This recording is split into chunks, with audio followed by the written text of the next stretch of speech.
Well, let's begin our tour of the whisky making process just a few hundred metres behind the distillery here at Josie's Well. This is the natural spring that obviously serves the distillery, but how did Josie's Well get its name? We think that Joseph Smith, a local farmer, was related to George Smith, and that would be the Josie part. We're not 100% sure. And obviously the well is unique to Glenlivet Distillery. Josie's is unique amongst the springs because there's a slight bit of hardness in the water, which is ideal for the mashing stage. Everybody knows the name Glenlivet around the world, but what does it actually mean? It means the valley of the smooth flowing one. This is this magic place that's given us all the ingredients to make the best whisky, the Glenlivet. And plenty of water falling from the sky. Well, we certainly need that, but you could have chosen a better day to come and inspect it. Let's go.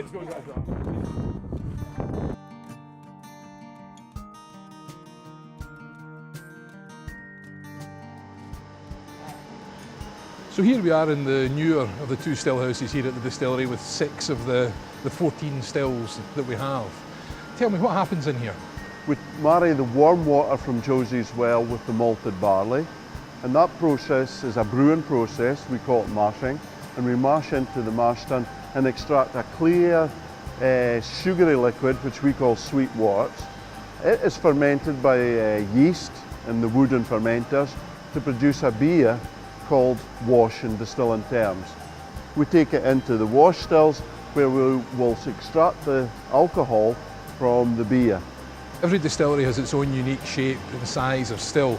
So what makes these so special? Well, I think the best way is to go down and take a look. Well, the shape has been with us for such a long time, Ian. We don't want to change the shape. We know the method of running the stills at Glenlivet is still the same way as was run in the original Glenlivet distillery that George Smith founded in 1824. Now the spirit still is 2/3 of the size of the original wash still, and again a similar shape, pinched waist, opening out to allow the reflux of the vapours to go down and produce that fruity floral style. It's a very iconic shape of still.